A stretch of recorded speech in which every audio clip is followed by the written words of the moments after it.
స్వాధీనంలో అయిపోయారు. ఇంకా ఐసీయూలో 10 days ఉంచినాము. యూరిన్ ట్రబుల్ వచ్చింది. సరే ఇంకా అసలు డాక్టర్స్ కూడా 2 days ఇస్తే కానీ చెప్పలేకున్నాను. తర్వాత నేను రోజు సిద్ధ పద్ధతిని చేస్తున్నాను.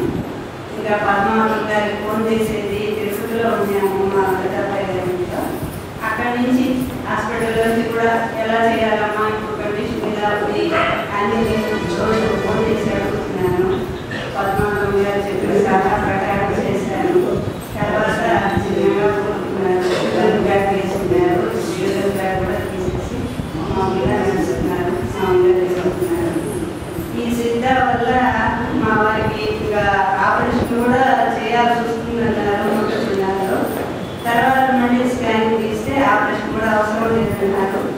ఇప్పుడు ఆయన కోరుకొని తిరుగుతున్నారండి. సిద్ధస్వామి దయ, సరిగ్గా మేడం గారి దయ. నేను రోజు టీవీలో మేడం గారిది వింటూ